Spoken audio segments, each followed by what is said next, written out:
10 minutes. Oui, merci Monsieur le Président. Merci également, honorable assesseur.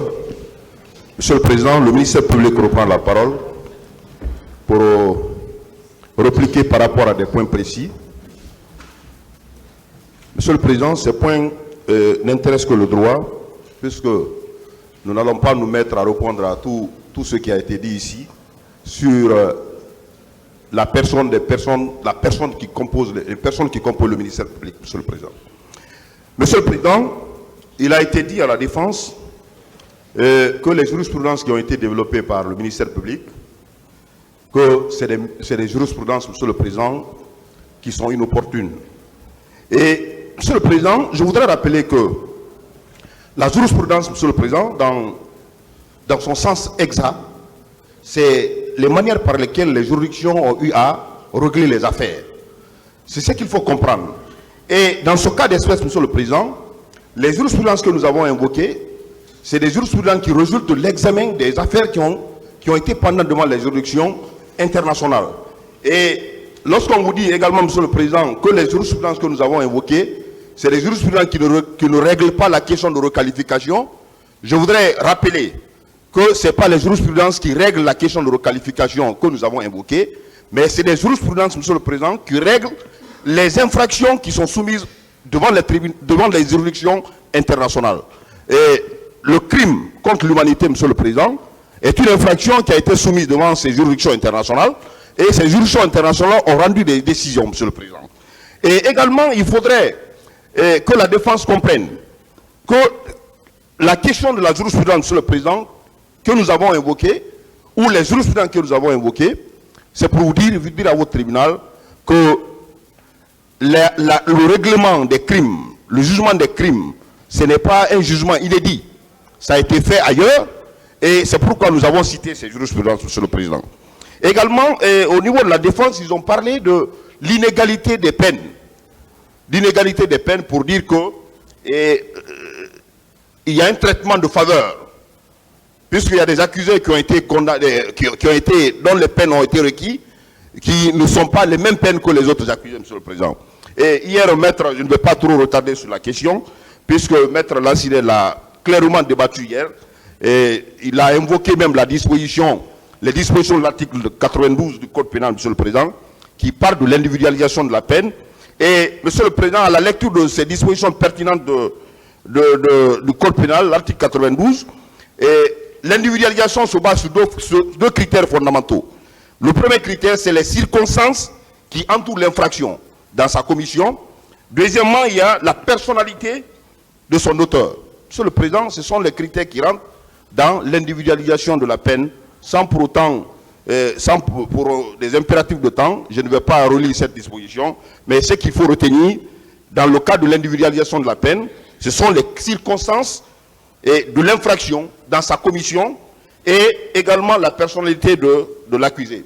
Et c'est sur la base de ces critères, nous avons requis, conformément aux faits poursuivis à l'encontre de ces accusés, et nous savons que votre tribunal aussi a le pouvoir de le faire. Monsieur le Président, autre point, c'est par rapport aux crimes contre l'humanité. Il a été dit de l'autre côté, Monsieur le Président, que les crimes contre l'humanité ne peuvent être commis qu'en temps de guerre. Ce qui laisse croire qu'en seulement en temps de guerre, on peut commettre les crimes contre l'humanité. Ce qui est, Monsieur le Président, contraire, selon les éléments constitutifs de crimes contre l'humanité, puisque dans la réunion des circonstances ou des éléments constituant le crime contre l'humanité, il est clairement dit qu'il faut une attaque systématique et généralisée. Il faut également que cette attaque soit dirigée contre une population civile. Dès lors que ces conditions sont réunies, Monsieur le Président, qu'il soit en temps de paix, que nous soyons en temps de paix ou en temps de guerre, lorsque ces éléments sont réunis, on rentre également clairement dans la qualification de crime contre l'humanité. Donc cela voudrait dire, Monsieur le Président, que les infractions commises au stade du 28 septembre, le 28 septembre 2009, Monsieur le Président, c'est une attaque qui était systématique et généralisée. Et cette attaque, Monsieur le Président, c'était contre une population civile. Et il faut retenir que cette attaque, c'est en temps de paix. Nous n'étions pas en temps de guerre. Je vous remercie.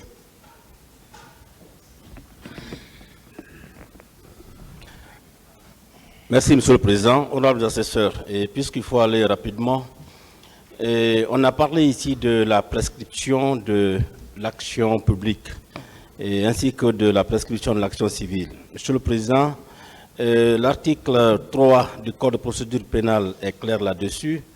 En matière de crime, l'action publique se prescrit par 10 ans à compter du jour où le crime a été commis. En matière de délit, l'action publique se prescrit au bout de 3 ans à compter du jour où le délit a été commis. Et en matière contraventionnelle, c'est 1 an, bien sûr. Monsieur le Président, par rapport à cette question de prescription, il faut se référer tout de suite à l'intitulé de l'ordonnance qui vous saisit. Et cette ordonnance est intitulée « Ordonnance de requalification de non-lieu partiel et de renvoi devant le tribunal criminel ». Il va sans dire que des faits délictuels ont été commis en même temps que des faits criminels. Et dès lors que le tribunal criminel est saisi, ce tribunal-là est compétent pour examiner les faits délictuels qui ont fait l'objet de renvoi devant lui. Et ce qui a été fait, Monsieur le Président, et puisque dans l'ordonnance, il y a des faits délictuels qui sont visés, des faits criminels sont visés, vous êtes là, vous êtes en formation criminelle, Monsieur le Président, vous avez bel et bien la compétence de juger ces affaires criminelles, délictuelles-là. Et il a été dit que les faits délictuels sont prescrits et qu'il y a un temps qui s'est écoulé entre le dernier acte d'instruction et l'évocation de l'affaire devant ce tribunal-là. Ce qui est évident, Monsieur le Président, c'est que la Cour suprême a rendu son arrêt et dès que la Cour suprême a rendu son arrêt, il ne s'est pas passé plus de 10 ans pour que l'affaire connaisse sa première évocation devant ce tribunal. Ça veut dire, Monsieur le Président, qu'il n'y a pas de prescription. Vous avez bel et bien la compétence d'examiner cette affaire-là. Ensuite, on revient sur la requalification. Et on en a toujours parlé, Monsieur le Président. Ce qui est évident, c'est que dans cette affaire, il faudrait bien qu'on aille à la requalification. La requalification n'a autre but que de restituer aux faits dont l'examen est soumis au tribunal leur véritable qualification. Et dans cette démarche procédurale, Monsieur le Président, et comme il a été déjà rappelé par nos soins le 4 mars 2024, le tribunal n'a nullement l'obligation de demander à l'accusé s'il accepte d'être jugé pour les nouveaux faits susceptibles de lui être reprochés et non visés dans l'acte de saisine. L'essentiel est que l'accusé ait été mis en mesure de se défendre sous la nouvelle qualification envisagée.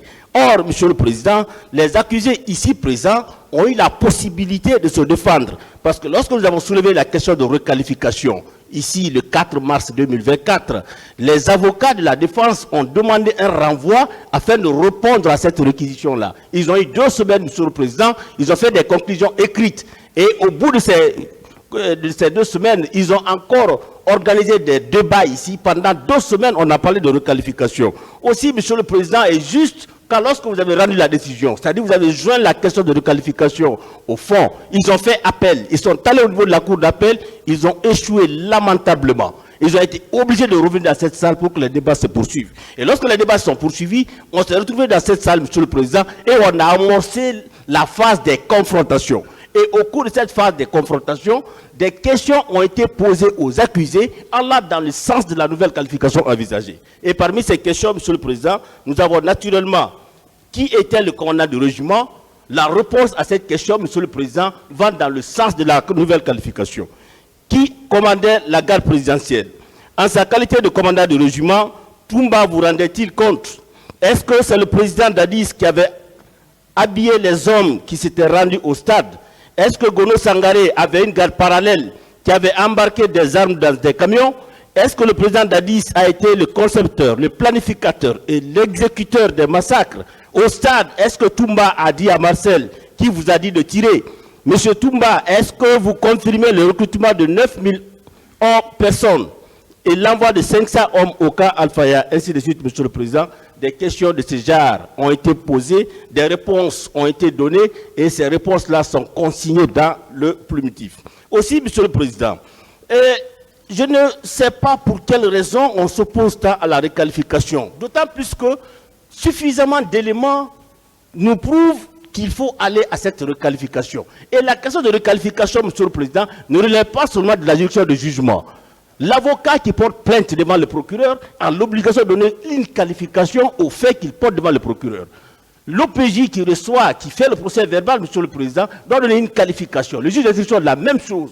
La juridiction de jugement aussi a l'obligation de donner aux faits leur véritable qualification. Et je pense que ce travail-là qu'on veut vous renier, on veut vous empêcher, Monsieur le Président, de faire ce que la loi vous a demandé de faire. Nous pensons, Monsieur le Président, que suffisamment d'éléments sont au dossier qui prouvent qu'il faut aller à la requalification.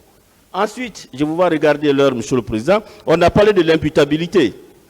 Alors, plusieurs conseils de la défense sont revenus sur cette question en donnant l'impression que si les faits poursuivis n'étaient pas imputables aux accusés ici présents. Monsieur le Président, on a déjà dit ici dans cette salle que les faits qui ont été commis sont des faits qui sont imputables aux accusés qui sont ici.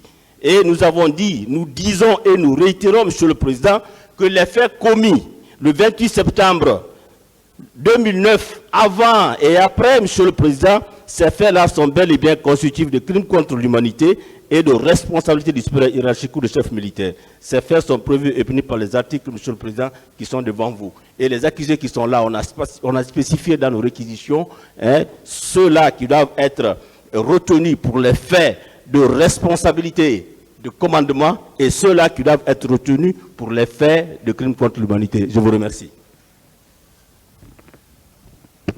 Merci, Monsieur le Président. Messieurs les assesseurs, pour terminer, je voudrais vous entretenir par rapport aux propos qui ont été attribués au ministère public. Et pour ce faire, je partirai de l'article préliminaire du Code de procédure pénale, parlant du traitement équitable des personnes poursuivies. Ceci, pour clore définitivement le chapitre de poursuite sélective, de communautarisation du procès, de poursuite politique et de poursuite téléguidée, Monsieur le Président. Il est dit à l'article préliminaire du Code de procédure pénale que la procédure pénale doit être équitable et contradictoire et préserver l'équilibre des droits des parties. Plus loin, les personnes se trouvant dans les conditions semblables et poursuivies pour les mêmes infractions doivent être jugées selon les mêmes règles. Nous fondons sur cette disposition, Monsieur le Président, et à la veille du procès, on a adressé des convocations aux accusés qui n'étaient pas en détention et qui sont venus avec leur conseil.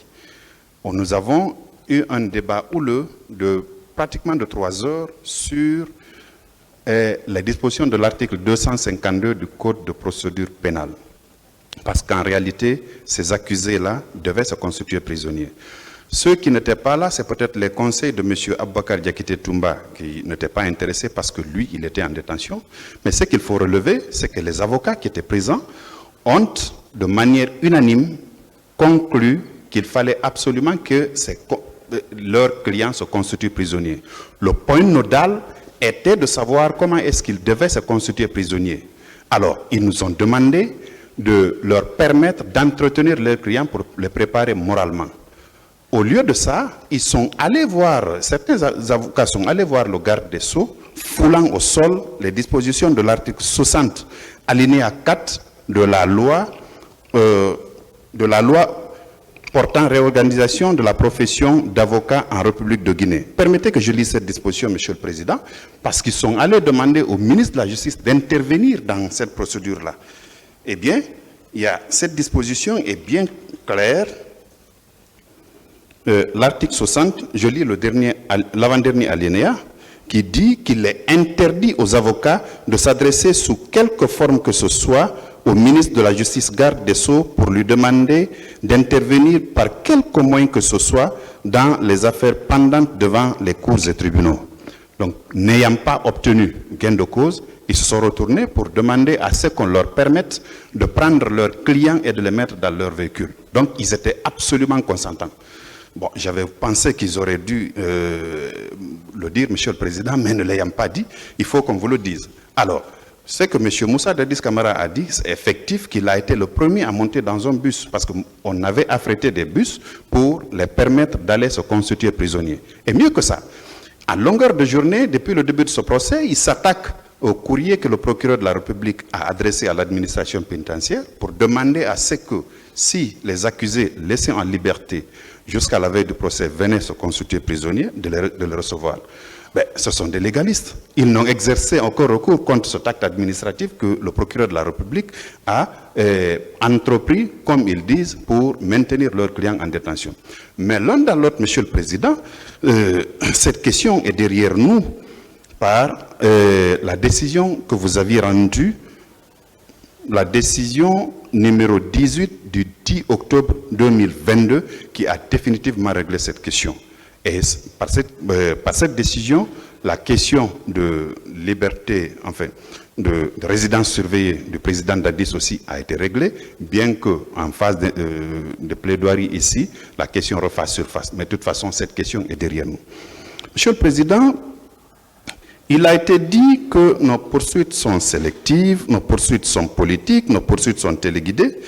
Mais ce qu'il faut relever, Monsieur le Président, ces personnes qui sont à la barre de votre tribunal n'ont pas été renvoyées par les juges d'instruction parce qu'ils appartiennent à telle communauté, comme ils veulent l'insinuer, parce qu'ils appartiennent à telle religion ou parce qu'ils appartiennent à telle branche politique. Ils sont renvoyés parce qu'ils sont supposés avoir commis des infractions à la loi pénale qui ont été discutées ici.